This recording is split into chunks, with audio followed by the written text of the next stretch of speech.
기도하겠습니다. 거룩하신 하나님 아버지, 우리 삶의 모든 필요를 공급해 주시고 우리를 구원해 주신 주님께 이 시간 영광을 올려드립니다. 하루의 가장 소중한 시간을 주님 앞에 나와 하나님의 말씀을 듣고 주님 앞에 마음의 소원을 담아 간구를 드립니다. 주님의 크신 뜻을 이루는 믿음의 성도들이 되게 하셔서 주님이 맡기신 사명을 감당하며 삶의 전 영역을 온전히 주님 앞에 올려드리는 복된 권속들이 될 수 있도록 역사하여 주시옵소서. 우리 삶의 주인 되신 우리 구주 예수 그리스도의 이름으로 간구하옵나이다. 아멘. 오늘의 말씀은 마태복음 4장의 말씀입니다.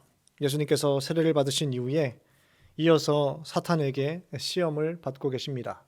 오늘 본문에 예수님의 세 가지의 시험이 등장하고 있습니다. 먼저 예수님이 시험당하시는 상황에 대한 배경 설명이 1절과 2절 말씀에 기록되고 있습니다. 마태복음 4장 1절과 2절의 말씀입니다. 그때 예수께서 성령에게 이끌리어 마귀에게 시험을 받으러 광야로 가사 40일을 밤낮으로 금식하신 후에 줄이신지라. 마귀가 찾아와서 예수님을 광야로 이끌어 갑니다. 그런데 분명 이 시험이 성령님께서 주도하고 계심을 명백히 밝히고 있습니다. 물론 강권적인 성령의 역사에 의해서 예수님께서 수동적으로 반응하시는 것이 아니라 예수님은 자발적으로 순종하셔서 성령 하나님과 유기적인 연합과 협력의 관계를 통해서 공동대적인 마귀를 대적하며 나아가고 계십니다. 40일 동안 아무것도 잡수시지 않으셨을 때는 여느 인간처럼 몹시 굶주려 계셨습니다. 예수님의 인성이 강조되는 장면인 것이죠. 마귀는 헬라어 디아볼로스로 중상모략을 일삼는 자, 살인자라는 뜻을 지니고 있습니다. 히브리어로 사탄을 번역한 표현이 바로 이 디아볼로스인 것이죠. 시험을 받다라는 표현은 헬라어 페이라스데나이로 두 가지의 의미를 지닙니다. 마귀에 의한 유혹, 이 템테이션이 첫 번째이고 두 번째는 하나님의 연단에 의한 테스트를 가리키는 것이죠. 본장에서는 첫 번째 의미로 템테이션 의미로 사용되고 있습니다. 예수님이 받으신 시험은 어두운 면을 내포한 하나님의 아들로서의 사생결단을 다루고 있는 유혹의 시험이었습니다. 예수님이 시험을 받으신 장소는 광야입니다. 광야는 귀신들의 활동과 밀접한 관련이 있는 것으로 시험과 준비의 장소가 바로 광야였습니다. 구체적인 장소에 대해 학자들은 시내산, 다볼산, 여리고 근처로 보는 견해가 있습니다. 40일이라는 숫자는 징벌과 고통, 인내와 완성, 인간 한계의 최대치, 또 하나님의 준비기간으로 그 의미를 지니고 있습니다. 이 숫자는 이스라엘의 역사와 깊은 관계가 있는 숫자인 것이죠. 이스라엘은 40년 동안 광야를 방황하였습니다. 또 모세와 엘리야의 금식 기간이 바로 40일인 것이죠.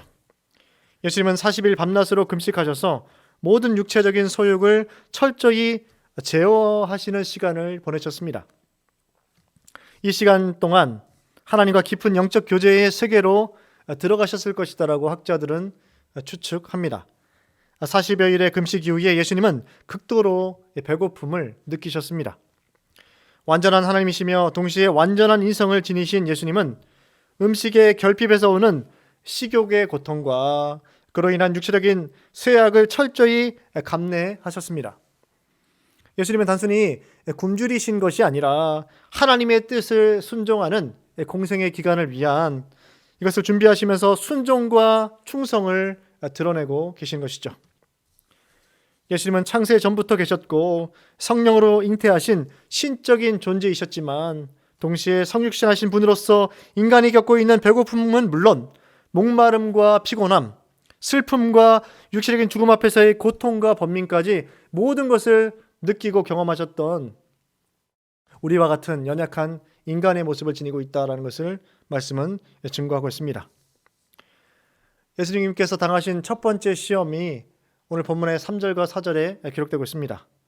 이 첫 번째 시험은 물리적인 약점을 공략하는 사탄의 유혹이었습니다. 시험하는 자가 하나님의 아들이거든 명하여 이 돌들로 떡덩이가 되게 하라라고 전합니다. 아담과 하와로 하여금 하나님을 배반하게 한 것과 같은 방법을 이 마귀가 쓰고 있는 것이죠. 사탄은 예수님이 가장 취약한 약점을 물고 늘어집니다. 사탄은 가장 적절한 것을 가지고 시험을 하고 있습니다. 가장 연약한 상황에서 음식에 대한 시험을 하고 있습니다. 사탄은 철저하게 연약한 인간으로 예수님을 만들어 버리려고 했던 것입니다.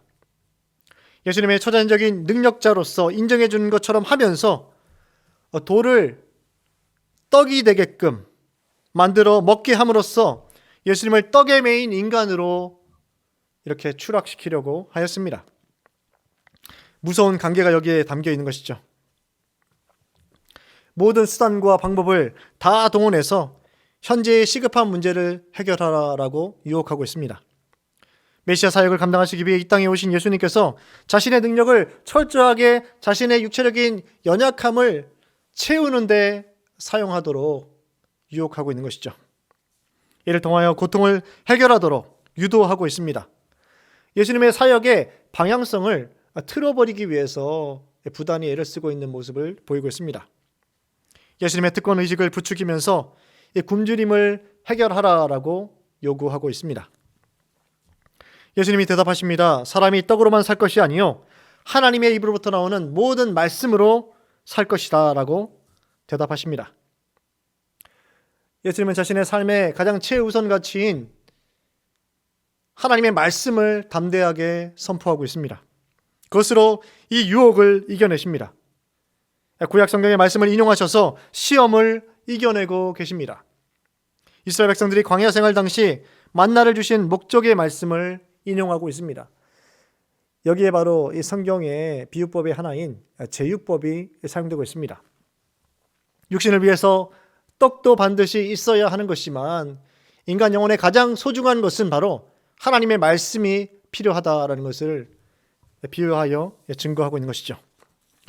예수님의 오심은 인간적인 욕구를 충족시키기 위한 것이 아니라 하나님의 뜻을 따르고 순종하는 것이다라는 것을 명백하게 증거해주고 계십니다. 두 번째 시험은 오늘 본문의 마태복음 4장 5절에서 7절까지 기록되고 있습니다. 정신적인 허영심을 공략하고 있는 것이죠.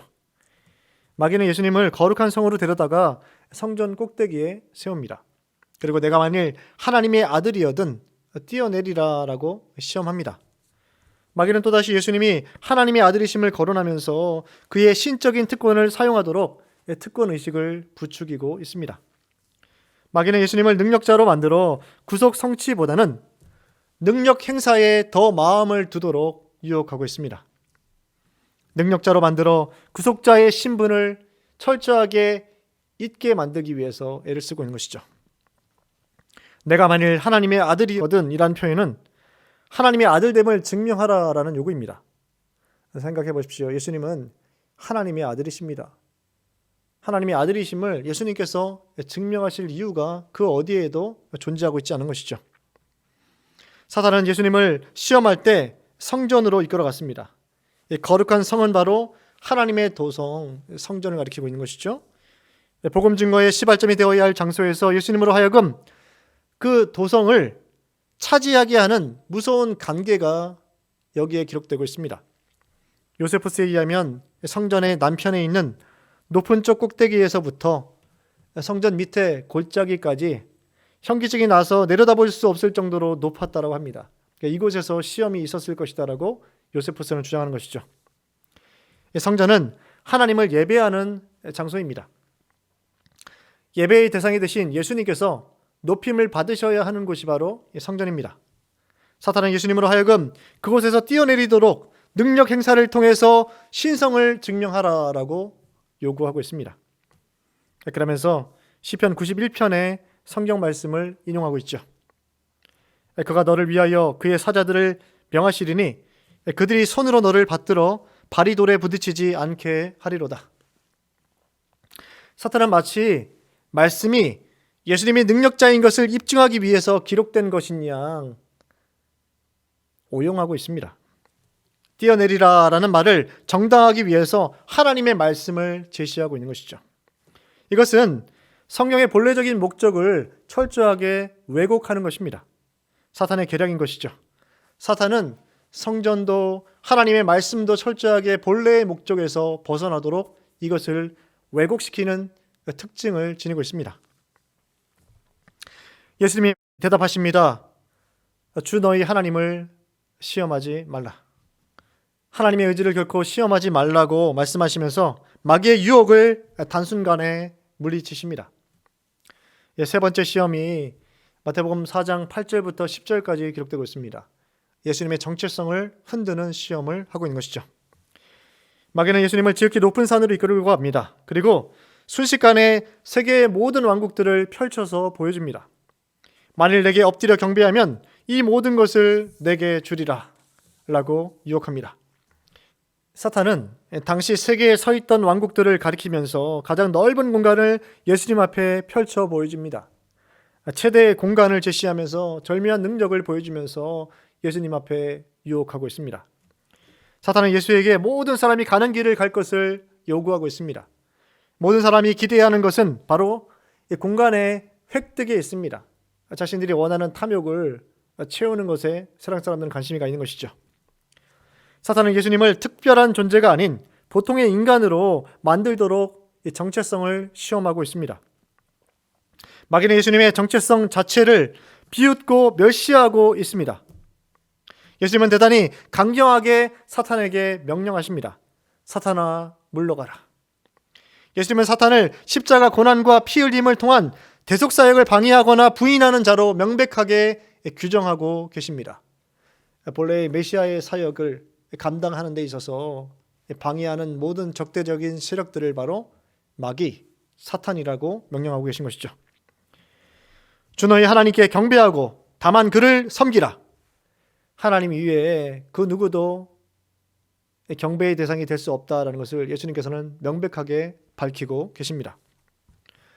오늘 믿음의 성도인 우리의 삶에 악한 마귀 사탄은 우리로 하여금 물리적인 공격, 정신적인 공격, 또 우리의 정체성을 흔드는 공격을 통해서 우리와 하나님 사이를 멀리하게 만드는 참소를 행하고 있습니다. 예수님이 말씀에 근거하셔서 유혹을 이겨내셨듯이 하나님의 말씀만을 의지하셔서 성령 하나님의 도우심을 힘입어 승리하는 귀한 믿음의 권속들이 되시기를 간절히 축원합니다. 기도하겠습니다. 제가 마음을 모아서 기도하실 때 두 가지의 기도 제목을 가지고 기도하겠습니다. 첫째로 말씀을 의지하여 사탄의 유혹과 시험을 이겨내는 서울교회와 모든 서울교회 성도들 될 수 있도록, 두 번째로 주여 우리를 반석 위에 세우소서라는 주제의 말씀 아래 2021년 홍해락전을 이제 앞두고 있습니다. 이 홍해락전을 통해서 개인과 가정과 교회와 나라와 민족 앞에 놓인 홍해를 건너는 믿음의 성도들, 교회가 될 수 있도록 이 시간 합심해서 우리 기도하도록 하겠습니다.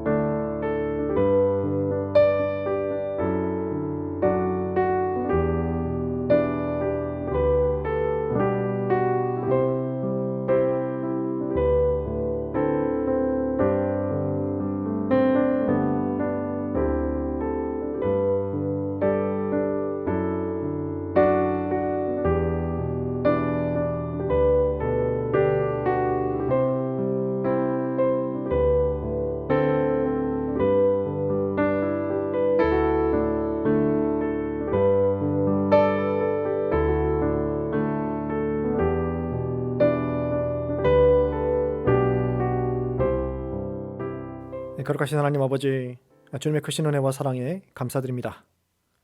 우리는 늘 시험에 넘어지고 유혹에 무너지는 연약한 속성을 지닌 존재로 살아왔습니다.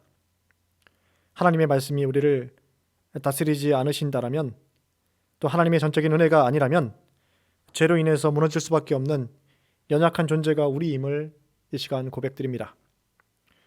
주님의 사제의 은총으로 우리를 덮어주시고 우리로 하여금 믿음 안에 바로 서게 하셔서 말씀의 인도함을 받는 믿음의 권속들이 될 수 있도록 인도하여 주시옵소서.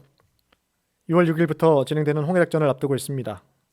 3대 담임 목사님이신 손담임 목사님을 통해서 주어지는 모든 말씀의 은혜의 깊이와 넓이와 높이를 경험하는 이 복된 시간이 될 수 있도록 역사하여 주시옵소서.